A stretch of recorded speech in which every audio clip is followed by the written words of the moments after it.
tous, je vous invite à vous installer. Il y a encore des chaises de libre ici devant, un petit peu là-bas. N'hésitez pas. Deuxième petite demande, est-ce que vous pouvez mettre vos téléphones portables en mode silencieux pour le respect, évidemment, des conférenciers. Donc bienvenue dans cette première conférence ici, dans cette salle. Immobilier et intelligence artificielle, nouveaux métiers, nouveaux business. Pour vous en parler, eh bien, je pense que j'ai une des meilleures personnes aujourd'hui. Je vais appeler à me rejoindre sur scène Adrien Chaussinan, responsable innovation du réseau Procivis. Sous vos applaudissements, s'il vous plaît. Bonne conférence.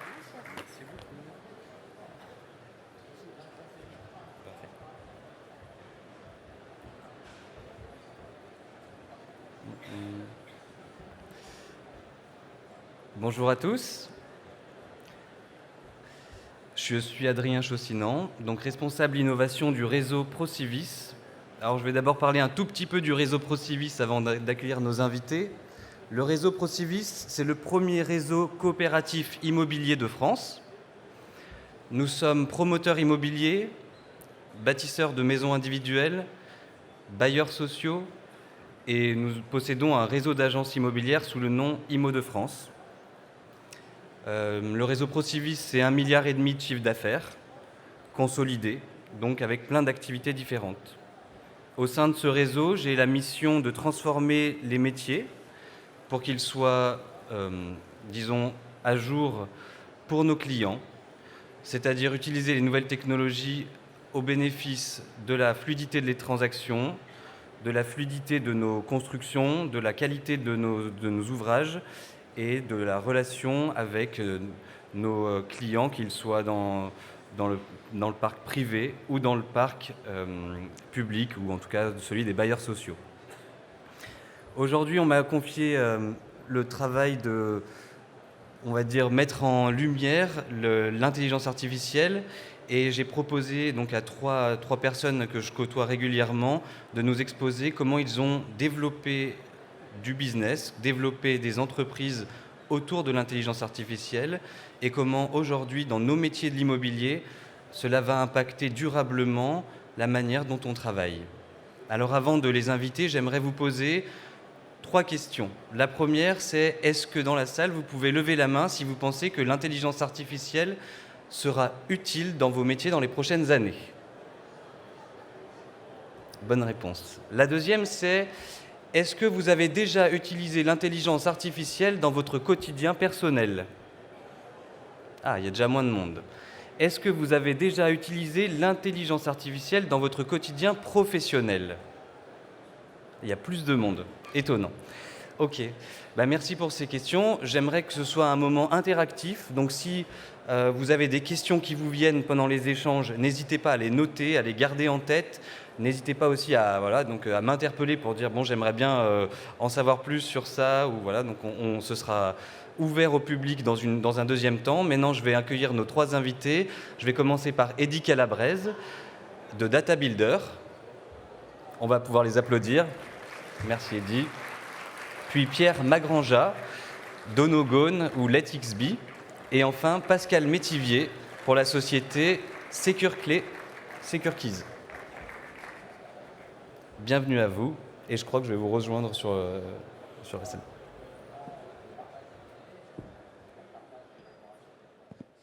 Messieurs, première question. Est-ce que vous pouvez vous présenter et présenter votre parcours avant de présenter votre entreprise? Je vais commencer par te laisser la parole, Eddy. Ça marche. On m'entend bien, c'est parfait. Alors, effectivement, je suis Eddy Calabrese. Moi, je m'occupe plutôt du sujet Data Builder, dont je parlerai un tout petit peu plus après. Initialement, moi, j'ai une formation de conducteur de travaux. Donc, c'est-à-dire que j'ai fait une école de bâtiment, et puis j'ai continué sur des études en énergie, donc efficacité énergétique des bâtiments. Et puis, j'ai fini en aménagement du territoire, donc plutôt à faire de l'urbanisme, à comprendre comment les villes étaient constituées. Ce qui m'a permis de rentrer chez Bouygues Construction à l'époque. J'ai fait de l'assistance à maîtrise d'ouvrage pour des bâtiments de logement pendant 4 ans. Et puis ensuite, j'ai rejoint la direction centrale du groupe sur les sujets innovation. Donc on se rejoint sur ces thèmes-là avec Adrien. Et puis finalement, après 4 ans à la direction innovation, j'ai été aux États-Unis pour identifier des startups et des solutions innovantes directement à San Francisco, toujours pour le compte du groupe Bouygues. Et donc, ce qui m'a permis de voir tout un tas de choses très intéressantes. Et également de me reformer à des sujets plus liés à la data et à l'IA, puisque j'ai repassé un an à l'école à Berkeley pour comprendre ces sujets en profondeur et essayer de voir comment je pouvais mixer finalement la thématique de la construction et de l'immobilier avec celle de la data et de l'IA. Et donc je suis revenu en France avec ces 2 compétences-là, avec l'ambition vraiment d'arriver à insuffler quelque chose, et donc j'en parlerai plus en détail quand je parlerai de Data Builder. Allez, Pierre, à toi. Eh bien, moi je suis ingénieur de l'École Centrale Paris et j'ai commencé ma carrière comme pianiste de concert en Allemagne et en France avant de monter une boîte de production audiovisuelle et de revenir sur mes métiers en 2016. J'ai créé le groupe Onogone, un studio expert d'intelligence artificielle avec une vingtaine de chercheurs et d'ingénieurs qui ont développé des solutions en Europe et en Amérique du Nord pour différents secteurs, d'abord avec des grands groupes, mais toujours avec une volonté de démocratiser l'accès à l'intelligence artificielle. Et donc, on a travaillé avec des bailleurs sociaux, d'abord, pour travailler sur l'un des plus gros pain points, qui est la gestion d'un flux énorme de documents au quotidien, sur lesquels on se pose des questions, qu'on veut structurer, et qui contribuent à la définition d'une stratégie. Et comment faire pour utiliser ces documents sans effort au quotidien. Donc, on a développé une solution avec des acteurs de l'immobilier, et qui aujourd'hui est utilisée aussi dans le retail, qui est utilisée dans les RH et dans l'assurance. Donc, c'est cette solution dont on va parler aujourd'hui. Bonjour, Pascal Métivier. Alors à l'origine, je suis expert comptable commissaire aux comptes. J'ai vite compris que ce n'était pas passionnant. Et en fait, j'ai fait toute ma carrière comme entrepreneur. J'ai créé des entreprises d'abord aux États-Unis, puis en Europe, toujours autour du thème de la sécurité et avec à l'époque ce qui ne s'appelait pas l'IA, mais les premiers prémices qu'on appelait les systèmes experts. On partagera ça un peu plus tout à l'heure. Merci à vous 3. Alors donc Eddy, je vais te donner la parole maintenant pour représenter ton entreprise et qu'est-ce que tu apportes au monde de l'immobilier à travers Data Builder. Oui, alors Data Builder, c'est une solution qui vous permet en 1 minute de comprendre un plan. Donc vous allez pouvoir prendre votre PDF ou une image de votre niveau et puis l'importer dans le système. Et vous allez en retour obtenir tout un tas de statistiques et d'informations qui vont vous permettre de bien comprendre si la conception est plutôt bonne ou à améliorer. Donc c'est une solution basée sur l'intelligence artificielle en effet, puisqu'on a entraîné tout un tas une intelligence artificielle à comprendre des plans, donc c'est-à-dire qu'on lui a donné en nourriture des informations avec des plans d'un côté et puis on a labellisé les informations qu'on voyait sur les plans, donc les fenêtres, les portes, les pièces, etc. Et puis aujourd'hui, on lui pose des questions. Donc on lui envoie un nouveau plan et on lui demande de nous dire combien de fenêtres elle voit, quelle est la surface totale des chambres, à quel niveau on va retrouver les locaux techniques, à quelle distance on est de sa porte palière jusqu'au local poubelle. Donc c'est plein de choses comme ça qui permettent finalement de lister tout un tas d'items pour vérifier la conception très rapidement. Globalement, c'est ça. Ouais. Pierre, tu poursuis avec Onogone et le produit LetXB. LetXB. Donc, en ce moment, les agences immobilières sont en train de changer de métier. Et donc, avant, c'était un métier qui était très commercial et de plus en plus, elles se mettent à la gestion de patrimoine, à la gestion de biens. Et la gestion, ça s'appuie sur quoi? Ça s'appuie sur des documents qui sont ce qui décrit la vie dans la copropriété, la valeur d'un bien, des diagnostics, des échanges au quotidien, des attestations d'assurance. Et tous ces documents, c'est particulièrement compliqué de savoir à tout moment lequel va répondre à une question qu'on a à un moment. Et donc, avec l'intelligence artificielle, ce qu'on parvient à faire, c'est répondre à une question en trouvant les documents qui permettent d'avoir la réponse et la réponse à l'intérieur. Et ça, on le fait en masse. Donc, ça veut dire à la fois pour des besoins au quotidien, mais aussi lorsqu'on a une migration de GED, où certains bailleurs arrivent avec un projet, c'était au tout début de l'été, un bailleur est venu avec un projet de 3 ans pour réussir à changer de GED. Et là, c'est fini. Ils ont tous les documents rangés au bon endroit dans la nouvelle GED grâce à cette technologie. Et Pascal, pour finir. Alors, SecureClay, à l'origine, c'est une application totalement grand public, et une IA grand public, en fait, que vous pouvez télécharger sur Android ou iOS. C'est une application qui a été inventée pour répondre au fait, simplement en France, il y a 33 millions de clés qui sont reproduites chaque année. Et refaire ces clés, vous le vivez tous quand ça vous arrive, c'est pas le truc le plus passionnant qu'on a envie de faire le week-end prochain. Et c'est typiquement le truc qu'on repousse de week-end en week-end parce qu'on a d'autres chats à fouetter. L'application SecureClay pour le grand public vous permet simplement, à partir d'une photo que vous prenez à partir de votre smartphone, de faire dupliquer toutes vos clés, vos badges d'entrée d'immeuble ou vos télécommandes de parking. Et puis, il y a 2 ans, l'UNIS nous a contactés en nous expliquant que les métiers d'administrateur de biens, de gestionnaire locatif ou de syndic avaient un espèce de poêle à gratter qui s'appelait l'armoire à clés géante qui est dans leur bureau. Et nous expliquant qu'ils s'arrachaient les cheveux à gérer toutes ces clés, à les faire reproduire, à les prêter, à les récupérer, enfin que c'était un vrai enfer.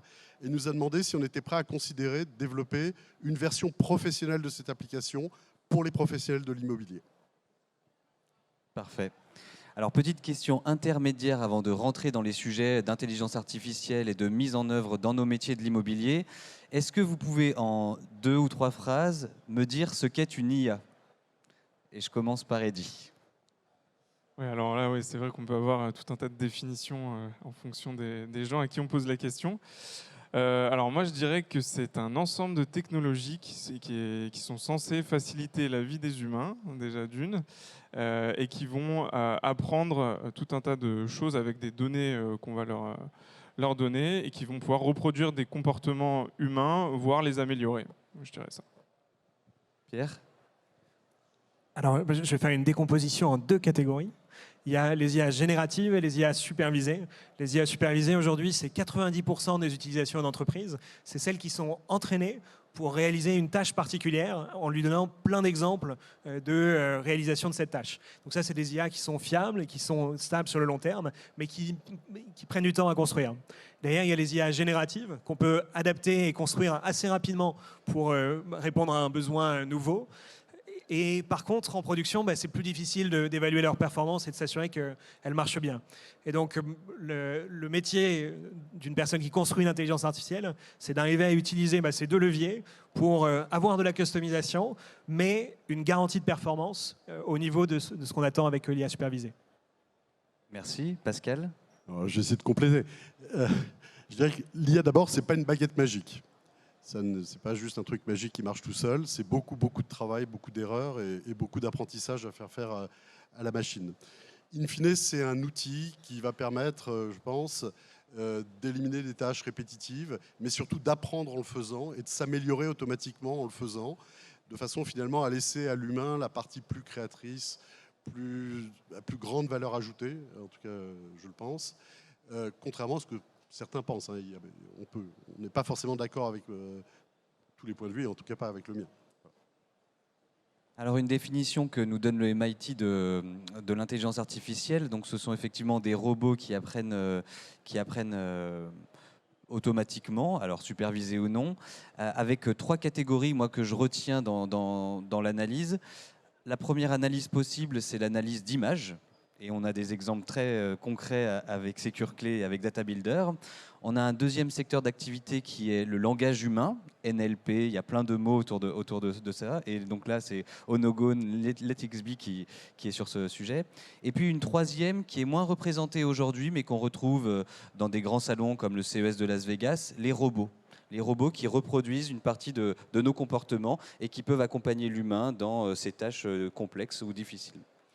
Voilà, merci à vous. Et donc du coup, pour continuer sur l'intelligence artificielle, la maturité de l'intelligence artificielle, pourquoi on en parle de plus en plus, pourquoi c'est en train de rentrer dans nos métiers aujourd'hui, est-ce que vous pouvez me donner votre avis sur la maturité de cette intelligence artificielle et pourquoi autour de la table, maintenant, j'ai 3 invités qui ont développé un business autour de ça et qui s'apprêtent à pénétrer des marchés plutôt traditionnels.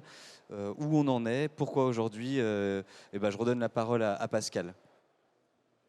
Je crois que la maturité, c'est un sujet, c'est de dire d'abord, est-ce que ça permet de résoudre des solutions tout de suite et qui améliorent le business et qui fait mieux ce que fait l'humain tout seul aujourd'hui, ou en tout cas de façon plus efficace. Donc je pense que la réponse est oui, il y a plein de solutions d'IA aujourd'hui qui répondent à ce critère. Maintenant, la maturité est une course infinie puisque comme dans tout système informatique, on va aller vers de plus en plus de complexité, de plus en plus de puissance de calcul et de plus en plus de résultats surprenants. Alors, pour moi, il y a vraiment 3 critères importants qui reviennent tout le temps pour nos clients. Le premier, c'est la qualité. Parce que lorsqu'on analyse des documents, les pièces d'un dossier locataire par exemple, ou des diagnostics sur son patrimoine immobilier, on a envie d'extraire des informations qui sont très nombreuses et très fiables. Et donc le premier enjeu, et ça c'était possible déjà depuis un certain temps, c'est d'entraîner des modèles qui sont plus fiables qu'un humain pour extraire ces informations, pour avoir des données en masse. Derrière, le deuxième enjeu, c'est la capacité à faire du sur-mesure. Et tous nos clients ont une compréhension différente du marché dans lequel ils évoluent et des questions qui sont clés pour gérer leur activité au quotidien. Et donc, il faut être capable de produire des intelligences artificielles qui s'adaptent, qui savent répondre à ces questions et à l'évolution et aux nouvelles questions que se pose le métier au quotidien. Et donc ça, c'est ce qui est nouveau aujourd'hui dans l'intelligence artificielle, la capacité à avoir à la fois de la performance, mais aussi de la customisation et de jouer un petit peu entre ces deux tableaux. Et le dernier point, c'est qu'une intelligence artificielle, elle doit s'intégrer dans le quotidien. Ça ne doit pas être des nouveaux outils à distance et compliqués. Donc c'est vraiment dans les échanges au quotidien que l'IA s'immisce. Et c'est comme ça qu'on apporte de la valeur pour les métiers. Eddy, est-ce que tu veux compléter ? Oui, alors c'était déjà bien complet. Moi, je dirais en 3 points également. Le premier, c'est une simplification d'accès à ces technologies. Enfin, vous l'avez, à mon avis, tous vu aujourd'hui, vous utilisez de l'intelligence artificielle. On aurait posé la question il y a 1 an ou 2 ans. Je pense qu'il y aurait 10% des mains dans la salle peut-être qui seraient levées, voire 5%. Donc ces technologies sont de plus en plus accessibles. Nous, notamment, chez Data Builder, on va utiliser des technologies qui vont permettre de labelliser de l'information et après de créer des modèles de données qui vont nourrir l'intelligence artificielle. Ces outils sont beaucoup plus simples qu'à l'époque et donc du coup, ça c'est un premier point qui nous a permis de monter sur la partie business. Le deuxième point, c'est l'accès aux jeux de données qualifiés. Donc ça, c'est un vrai sujet. Donc moi, par exemple, j'ai besoin de plans, mais pas de plans simples comme on a l'habitude de voir. J'ai besoin de plans avec des labels dessus. Donc c'est-à-dire que il faut qu'on puisse me dire que ça, sur le plan, c'est des toilettes. Ça, c'est une fenêtre, comme je vous disais tout à l'heure. Et en fait, il y a plein de gens maintenant qui constituent ces jeux de données déjà labellisés. Donc ça accélère énormément la simplification de montage d'une solution globale. Et le troisième point, je l'ai perdu, je crois. Il y avait l'accès aux technologies, les datasets et mince. Bon, il me reviendra. Pas de problème. Ok, donc on en est à la confiance qu'on peut donner dans l'IA qui a augmenté ces dernières années et qui nous a permis de développer des entreprises et de les intégrer dans le quotidien d'autres entreprises finalement. Alors je vais poser la question aujourd'hui dans votre business, quelle est la valeur ajoutée de l'IA ? Parce que beaucoup d'entreprises finalement assez traditionnelles rajoutent une touche d'IA. Pourquoi aujourd'hui vous êtes si différent et vous êtes parti de l'IA pour monter une entreprise? Est-ce que vous pouvez nous donner la valeur ajoutée, cette productivité que vous avez réussi à développer autour de l'IA? Est-ce que ma question fait du sens? Finalement, ce que le service va proposer par rapport à ce qu'on a l'habitude de faire initialement. Typiquement, sur les plans, vous avez qu'à regarder quand vous utilisez des plans au quotidien, vous prenez un temps certain pour essayer de comprendre ce plan. Alors quand on parle d'un logement, ça va très vite et je pourrais même vous dire que c'est plus intéressant pour vous d'utiliser votre cerveau, vos yeux pour analyser ce plan.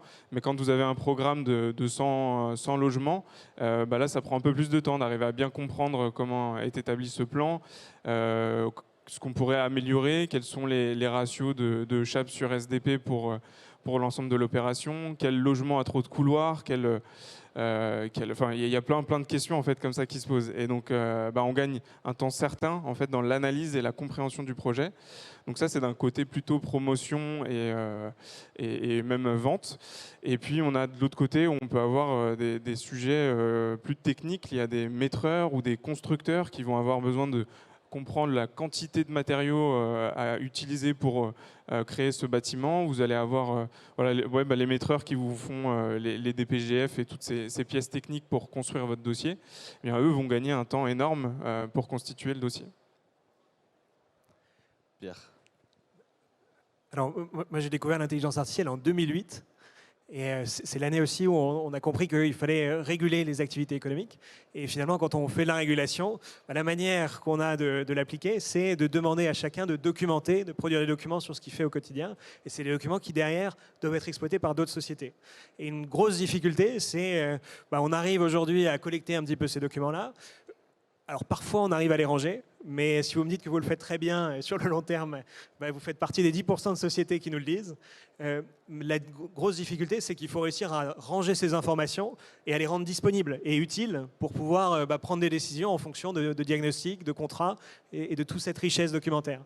Et en fait, nos clients viennent souvent pour la productivité, réussir à faire 5 fois plus avec des équipes similaires, mais on a 100% de renouvellement parce que on enlève la pénibilité.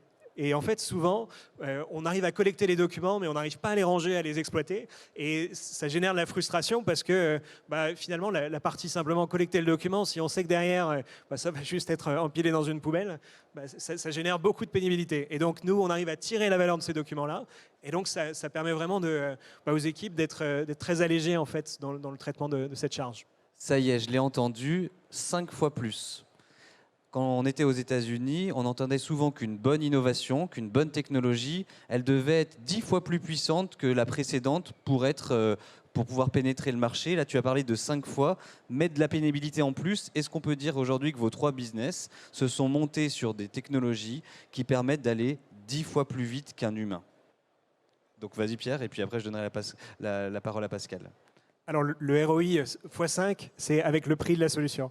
Donc, ça veut dire que tu as du x10 en productivité, mais voilà, tu as quand même un paiement en plus à faire pour l'utilisation de la solution.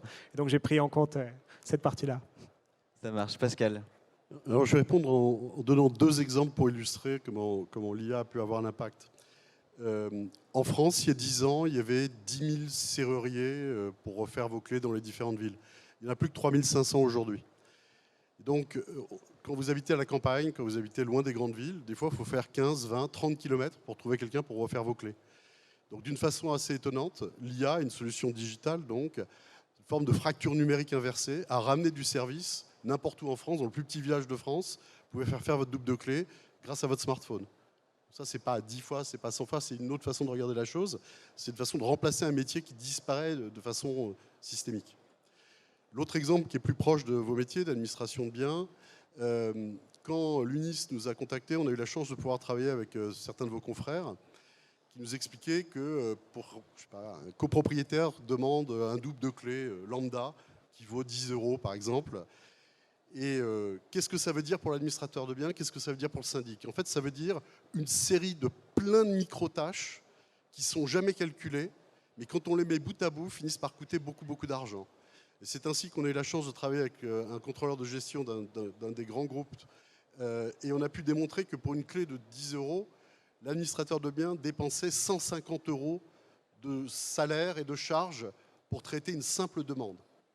Et donc, en éliminant toutes ces tâches et en les automatisant grâce à l'IA, non seulement on économise ces 150 € qui ne sont pas refacturables, mais surtout, on permet aux humains qui perdaient leur temps avec ces tâches de se reconcentrer sur la valeur ajoutée de leur métier, c'est-à-dire de s'occuper de leurs clients.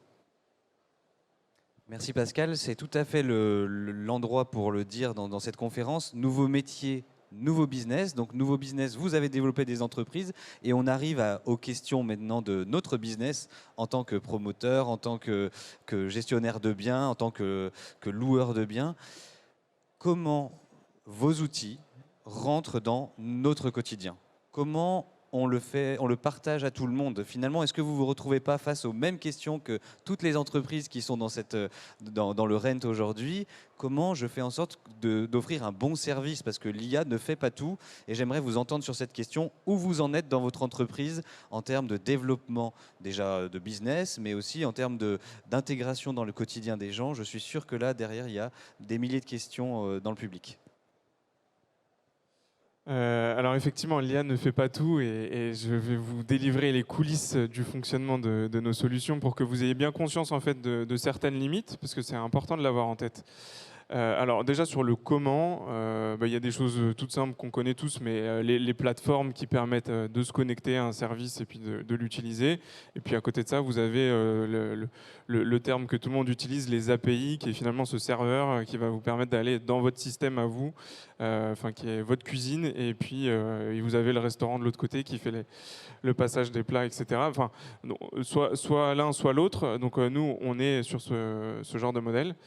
Et ensuite, en fait, on ne peut pas vous dire que ça fonctionne à tous les coups à 100%, puisqu'on va dépendre énormément de la qualité des plans qu'on va recevoir. Eddy, tu nous as perdu avec plein de termes techniques. Ouais. On va reprendre la question. Qu'est-ce qu'est ton modèle économique aujourd'hui? Comment tu es en train de bâtir ton entreprise?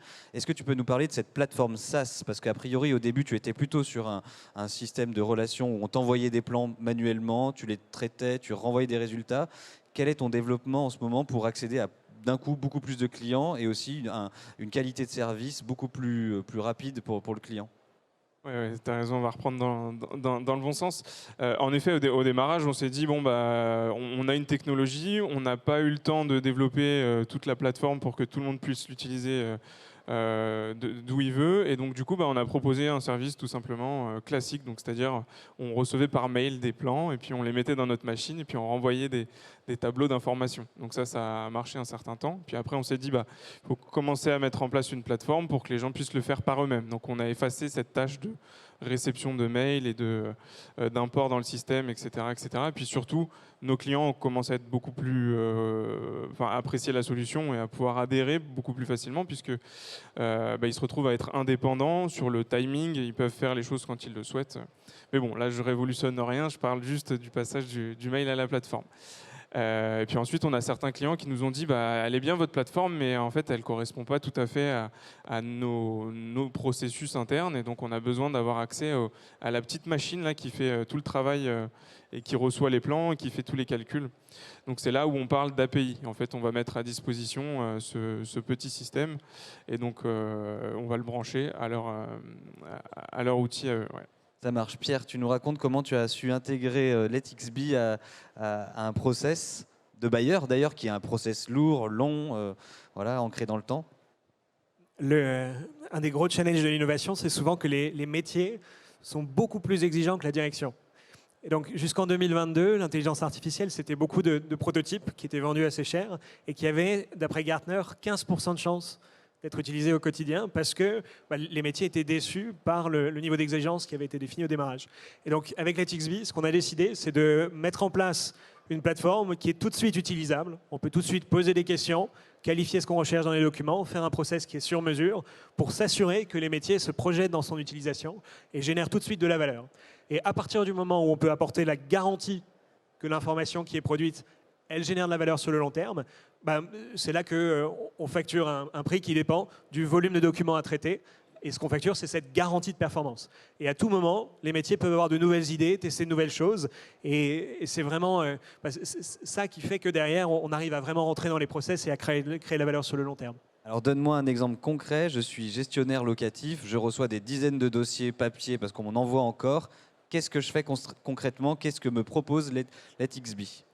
Alors, si j'ai une question, je peux tout de suite la poser pour savoir quel est le paragraphe dans un document du syndic qui me permet de répondre à la question de mon utilisateur. Je peux collecter immédiatement les informations qui concernent le calcul d'une taxe foncière. Je peux scanner une pile de courriers pour automatiquement les découper, les classer, trouver le logement concerné, ranger ça dans la GED et faire une action dans le CRM.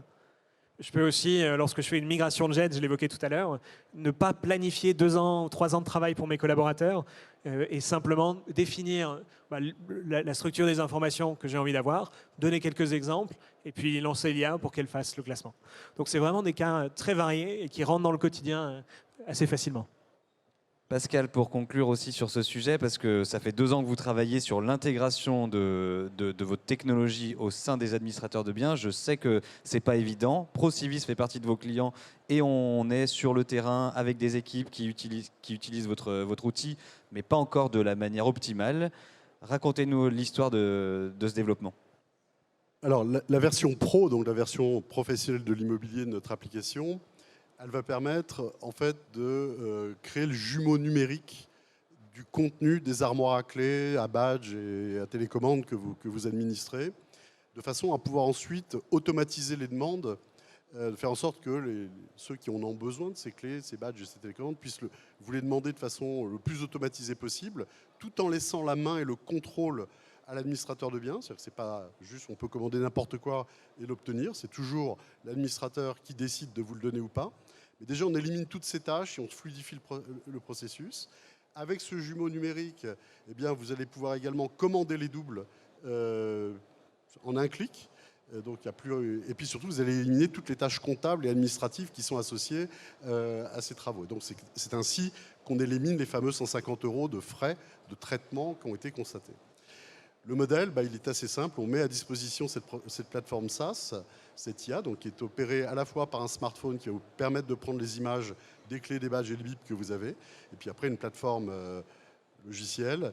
Et nous, comment on gagne notre vie? Tout simplement en vendant des clés, des badges et des télécommandes. Bon, je crois qu'on a fait un bon tour des questions un peu essentielles sur l'IA, sur vos métiers.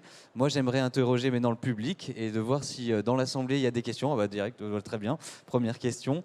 Je suis sûr que ça va intéresser tout le monde. Merci. Bonjour, déjà, merci beaucoup pour vos interventions extrêmement pertinentes. Moi, j'ai une agence immobilière, pas en gestion, mais je pense que c'est lié. Mon question, elle est simple. Par exemple, quand vous voyagez, aujourd'hui, plus personne n'appelle agence de voyage. On va chez Kayak, Booking, n'importe, et on book. D'accord? Alors, pour l'agence immobilière, je ne comprends pas. Là, j'attends, sans critique, ce qu'ils ont proposé, c'est des excellentes solutions, mais qui sont, semble-t-il, petits en scale. Par exemple, plutôt qu'appeler Booking, vous allez me automatiser la tâche. Booking m'appelle moi-même dans mon oreillette. Vous voyez, c'est ça que j'ai l'impression d'avoir. Alors, ma question, à quand une agence immobilière digitale, tout simplement? Si vous dites que vous pouvez entraîner les logiciels, faites-les à toutes les tâches, tout simplement. Et du coup, l'acheteur potentiel, par exemple, peut entrer juste ses paramètres, à savoir prix, hauteur sur plafond, nombre de chambres, la situation, et vous générez tout de suite la réponse avec les biens idéaux, versus l'inverse, un vendeur aura tout de suite son liste d'acheteurs potentiels avec les données qui sont aujourd'hui grandement disponibles. Merci. Bon, je crois que derrière cette question, il y a la disruption totale. Aujourd'hui, on a parlé plutôt d'IA qui allait transformer nos métiers. Là, ce que vous nous parlez, c'est à quand plus d'agence du tout, un outil totalement autonome qui permettrait de faire la mise en relation entre un locataire, un bien. C'est ça que oui.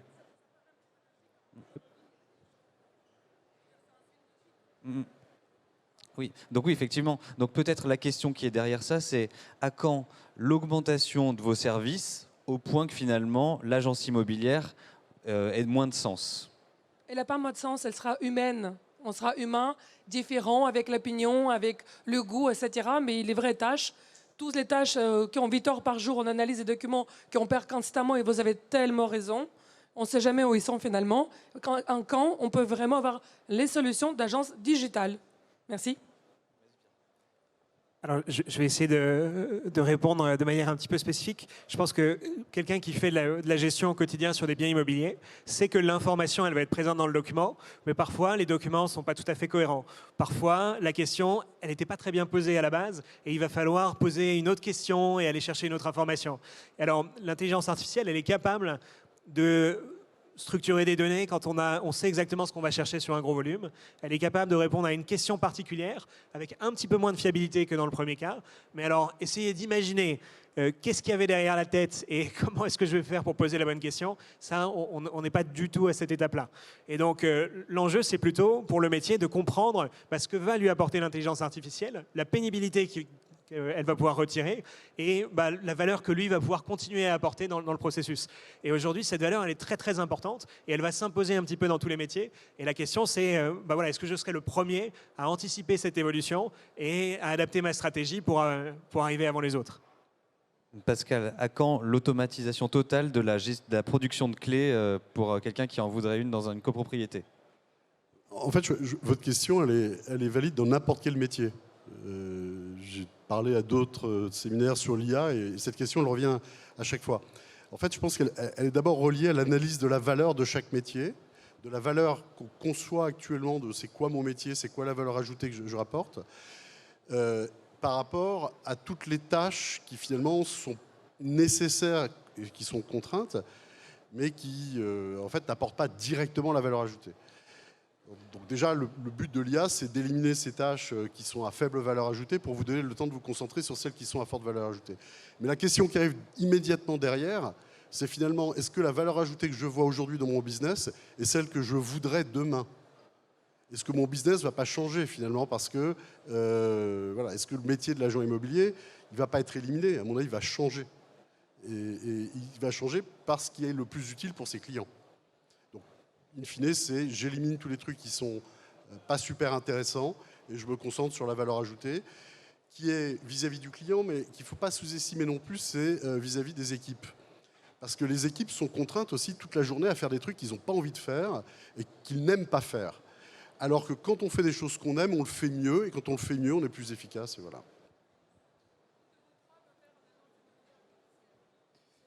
Presque. C'est vous qui allez la faire, hein, en utilisant bien les solutions qui permettent. Oui, je disais très pragmatique. Si un de vous trois veut faire, moi je suis partante. Ce sera une révolution. Aujourd'hui à Rennes, on est filmé, je crois. Allez-y. Je m'appelle Anna Sherbinina, donc voilà, je suis à l'écoute. Je suis là aujourd'hui pour trouver celui-ci qui voudrait le faire. Parce que ça me semble suite logique. Merci. Parfait. Alors, juste un mot là-dessus. C'est vrai que c'est intéressant parce qu'en intelligence artificielle, on parle d'agents d'IA, comme on pourrait parler d'agents immobiliers. Donc, de plus en plus, il y a ce terme d'agent que vous allez voir apparaître dans les solutions qui vont se présenter à vous. Et en fait, ces agents d'IA ont besoin d'être spécialisés sur un processus particulier. Et la problématique qu'on rencontre, c'est qu'un processus au sein d'une entreprise, il y en a plusieurs. On va avoir plusieurs processus au sein d'une équipe, au sein du fonctionnement d'une seule et même personne. Et donc, du coup, en fait, c'est pour ça que Pierre disait assez justement, en fait, c'est à vous de la créer, parce que c'est vous qui connaissez ces processus et qui savez comment vous travaillez avec vos clients, avec vos collègues, avec vos partenaires. Et donc, on a besoin de le faire ensemble. Donc, ce qui se fait, et ce que je disais un petit peu en préambule, c'est qu'il y a une démocratisation de ces sujets pour arriver à avoir pratiquement la possibilité de créer vos IA par vous-même comme un jeu Pokémon. Et vous allez pouvoir... Alors, c'est pas si simple dans la réalité, mais on essaye d'aller vers ce genre de solutions qui vont permettre après à tout le monde de créer sa propre intelligence artificielle et de travailler sur un processus complètement automatisé. Merci pour la réponse. Est-ce qu'il y a d'autres questions dans la salle autour de l'intelligence artificielle, des trois présentations de nos intervenants? Moi, je pose alors une dernière question avant de remercier l'Assemblée pour leur présence et vous trois. On a parlé justement de cette relation humain-intelligence artificielle, entreprise-intelligence artificielle. Où est la valeur? La valeur, est-ce qu'elle est dans la donnée? On pose souvent la question en tant que responsable innovation chez Procivis. Est-ce que c'est la donnée de mes clients qui est la valeur? Est-ce que c'est les outils que je développe autour de mon business? Est-ce que c'est les humains que j'emploie? Pour vous, où est la valeur dans vos entreprises?